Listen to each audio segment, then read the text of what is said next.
राम राम जी सभी भाइयों को। दोस्तों मैं हनी शर्मा आप सभी का अपने YouTube चैनल गणपति ज्योतिष केंद्र में स्वागत करता हूं। तो दोस्तों आज हम बात करेंगे लगन में बैठा हुआ ग्रह कब चमकाएगा आपकी किस्मत, क्योंकि लगन में बैठा हुआ ग्रह जो होता है वो भाग्य की चाबी माना जाता है। अगर आपकी लगन कुंडली में लगन भाव में सूर्य देव विराजमान है तो जो जातक का भाग्य उदय है वो 22वें वर्ष में होना शुरू हो जाता है, या जातक की जब शादी होती है उसी समय से उसका भाग्योदय होना शुरू हो जाता है।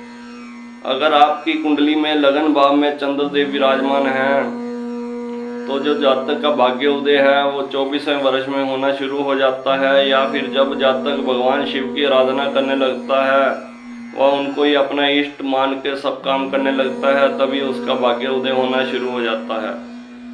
अगर आपकी कुंडली में लगन भाव में मंगल देव विराजमान है तो जो जातक का भाग्य उदय होता है वो 28वें वर्ष से होना शुरू होता है। वह 39 वर्ष की उम्र तक जाते जाते जातक का पूर्ण भाग्य उदय हो जाता है, जिससे जातक अच्छा काम करता है, अच्छा नेम फेम कमाता है, अच्छा पैसा प्रॉपर्टी सब कुछ कमाता है।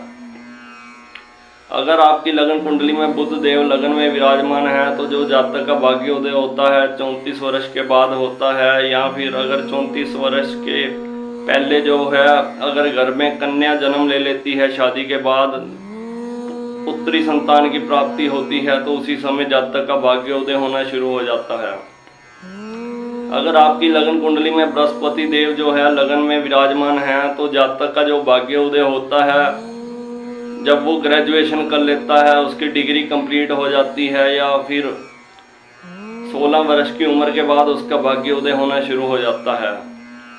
जब शुक्र देव लगन में विराजमान होते हैं तो जो जातक का भाग्योदय होता है 25वें वर्ष से शुरू हो जाता है। अगर 25वें वर्ष से भाग्योदय ना हो तो जातक का भाग्योदय शादी के बाद होता है।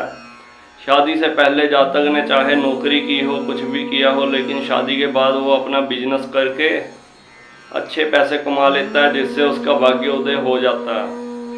अगर आपकी कुंडली में शनि देव विराजमान है लगन भाव में तो आपका भाग्योदय 36 वर्ष के बाद होता है।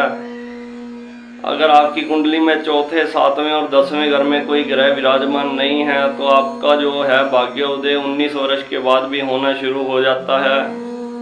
अगर आपकी लगन कुंडली में राहु लगन भाव में बैठे हैं, राहु देव लगन भाव में बैठे हैं तो आपका भाग्योदय जो है जब आपके घर में बिल्ली बच्चा देगी उसी समय से होना शुरू हो जाता है, या कोई साधु फकीर आपको जो है बिल्ली की जेर थमा देता है उसी समय से आपका भाग्योदय होना शुरू हो जाता है। अगर इस समय में भाग्योदय ना हो तो 42 वर्ष के उपरांत आपका भाग्योदय होना शुरू हो जाता है, क्योंकि केतु और राहु देव आपके 42 वर्ष के बाद आपको बहुत अच्छा फल देने लगते हैं। केतु देव अगर आपकी लगन कुंडली में विराजमान लगन भाव में ही है तो आपका जो भाग्योदय है वो पुत्र संतान होने के उपरांत ही शुरू हो जाता है, क्योंकि लगन में केतु आने से जब जैसे ही जातक को पुत्र संतान की प्राप्ति होती है तो उसका भाग्योदय होना शुरू हो जाता है। वह उसके भाग्य की किस्मत जो है जाग उठती है, जिससे जातक अच्छा नेम फेम कमाता है, अच्छा कामकाज उसका सेटल हो जाता है। जय श्री गणेश।